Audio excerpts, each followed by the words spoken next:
ఇంకొకటి అతను చాలా ఒక మీడియాతో, ఆ మీడియా ఏదో కూడా నాకు తెలియదు, చెప్పాడు, చూపెట్టి బాండ్స్, ఇలా బాండ్స్ చేతిలో పెట్టి చూపించేసి లాక్కొని తీసుకునేశాడు. మీరు గమనించారో లేదో బాండ్స్ అన్ని. ఇది దాని జిరాక్స్ కాపీస్.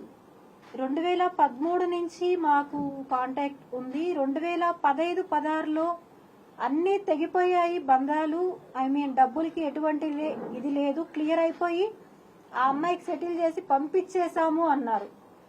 9 ఇయర్స్ తర్వాత, ఆల్మోస్ట్ 10 ఇయర్స్ తర్వాత ఇప్పుడు మళ్ళీ ఆ టాపిక్ తీసుకొచ్చారు. డబ్బులకు అమ్ముడు పోయి అని చెప్పారు. డబ్బులకు అమ్ముడు పోయి నేను చేసుంటే 2023లో నాకు ఈ బాండ్ ఎందుకు రాయించాడు? తాను స్వహస్తాలతో, మీరందరూ చూసుంటారు, అతను నాకు డబ్బులు ఇస్తున్నాడు, నేను తీసుకుంటున్నాను, వీడియో నేను ఇచ్చాను, ఆమె తెలియకుండా నా మనుషుల దగ్గర వీడియో తీపిచ్చాను, ఆంధ్రజ్యోతి పేపర్లో డేట్ చూడండి అన్నాడు. 2023 డేట్. 2023లో నాకు అతను ఎందుకని ఇవ్వాల్సి వచ్చింది? ఇది ఏ ప్రెస్ వాళ్ళన్నా అడిగారా? ఏ పొలిటికల్ వాళ్ళైనా అడగగలిగారా? లేదు. ఎందుకని? పార్టీ ఇప్పుడు వాళ్ళది ఉందని అంటున్నారా? ఎందుకని? ఒక మహిళకు అన్యాయం జరుగుతుంటే ఎవరూ సపోర్ట్ రాకుండా నాకు న్యాయం ఎవరూ చేయలేకపోతున్నారు. అతను మాట్లాడే మాటలకి అందరూ వెనకాలండి కామెంట్స్ చేస్తున్నారు, నన్ను తప్పుగా మాట్లాడుతున్నారు. నేను చేసిన తప్పు, అతన్ని నమ్మడం నేను చేసిన తప్పు. నేను అందరి ముందు నేను ఒప్పుకుంటున్నాను, నేను అతను నమ్మడం నేను చేసిన తప్పు. 2015లో క్లియర్ అయిపోయిందని చెప్పిన అతను ఎందుకు ఇవ్విచ్చాడు? ఎందుకు 2025కి 26కి నాకు 2 చెక్స్ ఇవ్వడం జరిగింది? ఎందుకని ఇచ్చాడు నాకు? ఇవి లావాదేవీలు లేవు అని చెప్పాడు. ఆర్థికంగా ఎందుకు జరిగాయి ఇవి?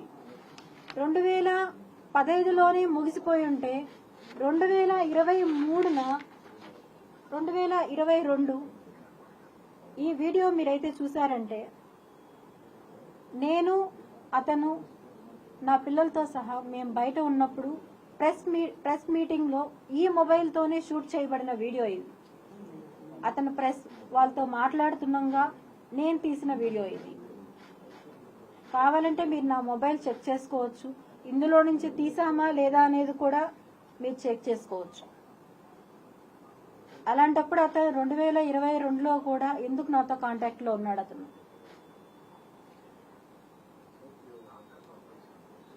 అదే టైం ఇక్కడ అతని చేతుల్లో మోసపోయింది నేను ఒక్కదాన్ని కాదు. ఇంతకుముందు మానస అనే అమ్మాయిని ఘోరంగా మోసం చేశాడు. ఆ అమ్మాయి దౌర్భాగ్యం ఏమంటే కన్న బిడ్డకు కూడా అమ్మాయి దూరం అయ్యి ఎన్నో బాధలు ఎదుర్కొని ఆ అమ్మాయి లైఫ్, అమ్మాయి ఎటో వెళ్ళిపోయింది బిడ్డను వదిలి. ఆ అమ్మాయి ఎంతో ఫైట్ చేసింది. ఆ తర్వాత నేను వచ్చాను. నాకు ముందు ఎవరున్నారో నాకు తెలియదు.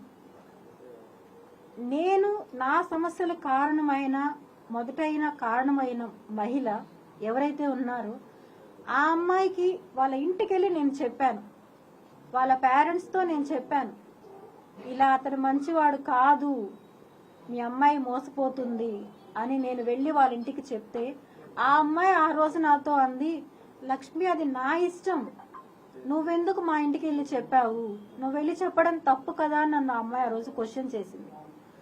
అదే అమ్మాయి 1 ఇయర్ తిరక్క ముందనే నాకు కాల్ చేసి ఎలా ఏడ్చిందంటే, ఆ అమ్మాయి ఒక చిన్న ఎగ్జాంపుల్, నేను ఆ అమ్మాయిది రివీల్ చేయకూడదని నేను అనుకున్నాను, కానీ ఇప్పుడు కిరణ్ రాయల్ చేస్తున్న ఈ ప్రచారానికి ఇవన్నీ అబద్ధాలు, ఇవన్నీ ఏదో క్రియేషన్స్ అని చెప్తున్నాడు, దానివల్ల నేను రిలీజ్ చేయాల్సి వస్తుంది.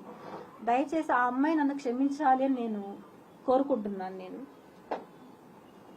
మీ వెనుక భూమన కరుణాకర్ రెడ్డి గారు కానీ అభినయ్ రెడ్డి గారు కానీ ఉండి చేపిస్తున్నారా? నాకు ఏ పార్టీలతోనూ సంబంధం లేదండి, నాకు ఏ పార్టీలతోనూ సంబంధం లేదు, నాకు ఎవరూ తెలియదు కూడా. నేను ఎవరితో మాట్లాడాలని నేను అనుకోవట్లేదు. నేను ఒంటరిగా పోరాటం చేస్తున్నాను. ఒంటరి పోరాటం చేస్తూనే అడుగుతున్నాను. నేను ఎక్కడ ఆడపడుచున్నా నిలబడతానన్న పవన్ కళ్యాణ్ గారిని, జగన్మోహన్ రెడ్డి గారిని, చంద్రబాబు నాయుడిని, ముగ్గురిని అడుగుతున్నాను. నేను నాకు న్యాయం జరిగేలాగా చెయ్యండి, నాకు అండగా నిలబడండి. నేను ఒంటరి మహిళని, 2 బిడ్డలను పెట్టుకొని ఉన్నాను. నాకు ఎప్పుడు ఏం జరుగుతుందో తెలియదు. అతను ఎవరిని పంపించి నన్ను చంపిస్తాడో నాకు తెలియదు. నేను చనిపోయినా కూడా, నన్ను అతను చంపేసినా కూడా నా బిడ్డలకి న్యాయం జరిగేలాగా చెయ్యాలని చెప్పి చేతులెత్తి నేను అర్థిస్తున్నా. నేను అందరినీ దయచేసి ముగ్గురు రాజకీయాల్లో ఎవరైనా సరే నాకు న్యాయం జరిగేలా చేయండి. ప్రజలు చేస్తారా, అది పోలీసులు చేస్తారా, మీడియా చేస్తారా అనేది కాదు, నాకు న్యాయం జరిగేలాగా చేయాలని చెప్పి నేను అందరినీ అర్థిస్తున్నాను. అలాగే ఇలాంటి నీచుణ్ణి మాత్రం దయచేసి వదలొద్దండి అని చెప్పి కూడా చెప్తున్నా. ఇంకా ఎంతమంది జీవితాలు నాశనం చేస్తాడు ఇలాంటి వాళ్ళు.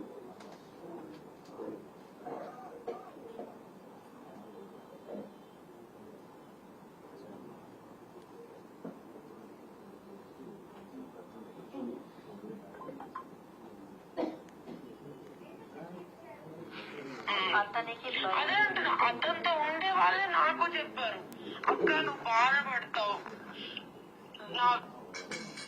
వాడికి తెలిసిందంటే ఇంకా వాళ్ళని చంపేస్తాడని చెప్పి నేను ఇంకా ఏది బయట పెట్టను. వాళ్ళు ఉండే వాళ్ళే నాకు వీళ్ళు చెప్తూ ఉంటారు, అక్క నువ్వు బాధపడతావు అక్క, వద్దక్క, ఆయన గురించి నాకు తెలుసు, ఆయన వదలడక్క, ఎప్పటికీ వదలడక్క ఆయన వాళ్ళని, అంతా ఊరికే అక్క, అదంతా సెగక్క, నువ్వు నమ్మద్దక్క అంటాడు. నీకు చెప్పాను కదా విత్తు, 11 years 2013 లో నాకు నాకు ఒక మాట అన్నాడు నీ గురించి. ఏమన్నాడంటే, నువ్వేదో పీక్తావని, నువ్వేదో డబ్బులు ఇస్తావని, నాకు డబ్బులు ఇచ్చే లక్ష్మిని వదులుకున్నా అన్నాడు. అంటే నువ్వు డబ్బులు ఇస్తావనే లక్ష్మితో ఉన్నావా, ఇష్టపడలేదా అంటే, అవును డబ్బుల కోసమే ఉన్నా తనతో అన్నాడు. విన్నారు అందరూ? నేను రికార్డ్ చేశాను అనుకుంటా, నేను వాళ్ళని డబ్బుల కోసమే లక్ష్మితో ఉన్నాను, నువ్వేదో ఇస్తావు అని చెప్పి నీతో ఉన్నాను, నీ వల్ల నేను లక్ష్మిని వదులుకున్నాను అని చెప్పి ఆ అమ్మాయితో ఓపెన్ గా మాట్లాడాడు. అది నాకు ఆ అమ్మాయే స్వయంగా చెప్పింది.